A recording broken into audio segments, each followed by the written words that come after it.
AIUDFৰে কদাপিও মিত্ৰতা নহয় কংগ্ৰেছৰ। আজমলক সমালোচনা কৰি গৌৰৱৰ স্পষ্ট ঘোষণা। বৰ অসম গ্ৰহাৰ সংকল্পৰে কংগ্ৰেছৰ ৰেলী।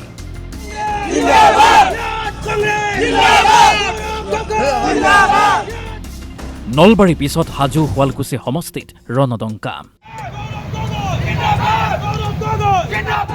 বদৰুদ্দিন আজমলে যিমানেই চেষ্টা নচলাওক AIUDFৰে মিত্ৰতা নহ'ব বুলি খাটাং ঘোষণা APCCৰ সভাপতি গৌৰৱ গগৈ।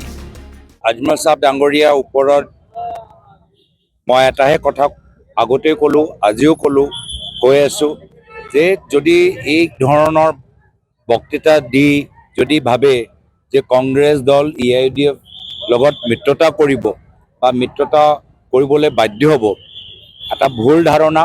কংগ্ৰেছ আৰু AIUDF দলৰ মাজত কেতিয়াও মিত্ৰতা নহয়। বৰ অসম গ্ৰহাৰ সংকল্পৰে কংগ্ৰেছে আৰম্ভ কৰিছে অভিযান। দেওবাৰে নলবাৰীৰ পিছত কংগ্ৰেছৰ বহু নেতাক লৈ গৌৰৱ গগৈয়ে নিৰ্বাচনী ৰণসিঙা বজালে হাজো শুৱালকুছি সমষ্টি। আজি কিছুদিনৰ পৰা এখন নতুন বৰ অসমৰ কথা আমি সকলোৱে কথা পাতি আছোঁ আৰু এই কথা সকলোৱে স্বাগতম জনাইছে আৰু এই বাৰ্তা লৈ যে আমি সকলোৱে আমি নতুন বছৰত এখন নতুন বৰ অসমৰ সপোন দেখিছোঁ। যোৱাকালি নলবাৰী দেখিলে আপোনালোকে হাজাৰ হাজাৰ মানুহ নলবাৰীত ওলাই আহিলে। আজিও হাজো, য'ত আমাৰ পবিত্ৰ হাজোলৈ আমি আহি এই একে বাৰ্তা, এখন নতুন বৰ অসমৰ বাৰ্তা আমি লৈ যাবলৈ বিচাৰোঁ। প্ৰথমে আগিয়াথুৰিৰ ঐতিহাসিক গণেশ মন্দিৰত পূজা অৰ্চনা কৰি বাইক ৰেলীয়ে গৌৰৱে কাৰ্যত প্ৰচাৰ চলালে হাজো শুৱালকুছি সমষ্টি। অসম কেৱল এজন মানুহৰে নহয় বুলি গৌৰৱৰ কৌশলী আক্ৰমণ। অসম কোনো এজনৰ নহয়, এজন বিশেষ ব্যক্তিৰ নহয়। অসম এজন মানুহৰ আৰু তেওঁ পৰিয়ালৰ নহয় বুলি মন্তব্য। বৰ অসমত সকলোৱে স্বাভিমানেৰে গৌৰৱেৰে জীয়াই থাকিব পাৰিব বুলিও মন্তব্য সাংসদ গৌৰৱ গগৈ।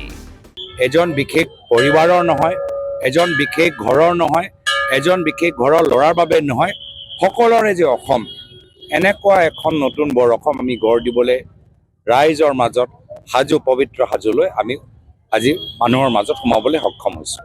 একোখন আসনত কংগ্ৰেছে প্ৰতিদ্বন্দ্বিতা কৰিব বুলি ঘোষণা কৰা গৌৰৱ গগৈ দেওবাৰে বিপৰীত মন্তব্য।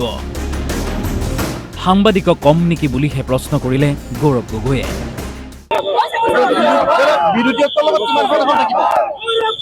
মিডিয়া আগত কম নেকি কওকচোন?